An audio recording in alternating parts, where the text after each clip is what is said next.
Dans un petit village entouré de montagnes verdoyantes, où les arbres géants semblent toucher le ciel, vivait un homme nommé Kwame. Kwame était connu pour sa prestance et son sourire chaleureux. Il était respecté dans son village, non seulement pour son savoir-faire dans l'agriculture mais aussi pour son engagement envers sa communauté. Cependant, malgré ses nombreuses qualités, il y avait une chose que Kwame n'avait pas encore trouvée, l'amour véritable.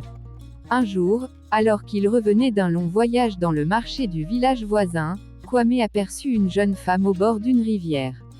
Elle était accroupie, trempant doucement ses pieds dans l'eau claire, tout en chantonnant une douce mélodie. Cette mélodie semblait capturer l'essence même de la nature qui l'entourait. Kwame, d'abord captivé par la voix angélique, fut ensuite frappé par la beauté sereine de cette femme.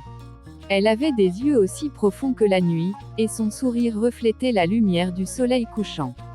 Cette femme s'appelait Sika. Elle venait d'un autre village, bien plus éloigné, où elle vivait avec sa mère veuve. Depuis peu, elle venait régulièrement dans ce village pour vendre des fruits et des plantes médicinales. Kwame fut instantanément attiré par Sika, mais il n'osa pas l'approcher ce jour-là.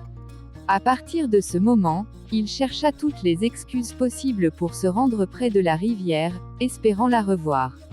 Finalement, après plusieurs jours d'attente, il eut la chance de la croiser à nouveau. « Bonjour, dit-il timidement. Je vous ai souvent vu près de cette rivière. Votre chanson, elle apaise l'âme. » Sika sourit doucement. « C'est une chanson que ma mère m'a apprise. Elle dit que l'eau écoute toujours, même lorsque les hommes ne le font pas. » Intrigué par cette réponse, Kwame engagea la conversation.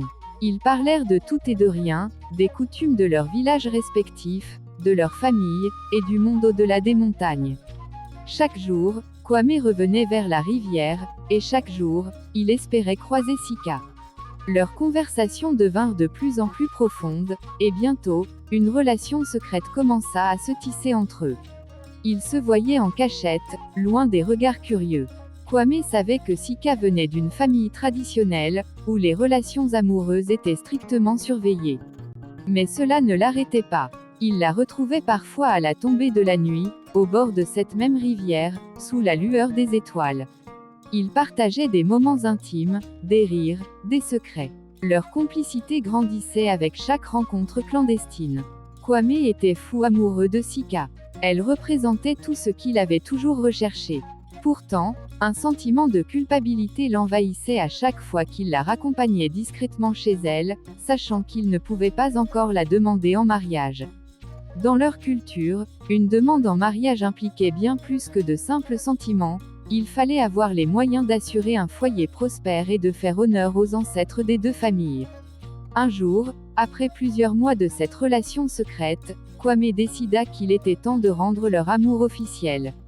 Il prépara une cérémonie privée, sans le savoir de Sika, et invita ses plus proches amis à l'aider à organiser une demande en mariage inoubliable. Ce soir-là, au bord de la rivière, sous un ciel étoilé, Kwame retrouva Sika, comme à l'habitude. Mais cette fois-ci, il avait quelque chose de spécial à lui offrir. Au milieu de leur conversation, il s'agenouilla devant elle, sortant un petit bijou tissé de fils d'or et d'argent. « Sika, commença-t-il, la voix tremblante d'émotion, depuis le jour où je t'ai rencontrée ici, près de cette rivière, je savais que tu étais destinée à être celle qui compléterait ma vie. Je ne veux plus cacher notre amour.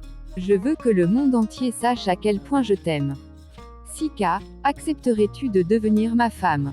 Les yeux de Sika s'emplirent de larmes de bonheur. Elle ne s'attendait pas à cette proposition si sincère.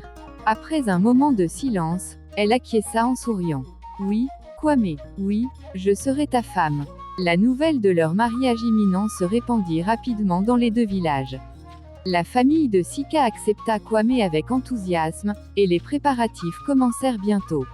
Les villageois attendaient avec impatience ce mariage, car Kwame et Sika semblaient être le couple parfait.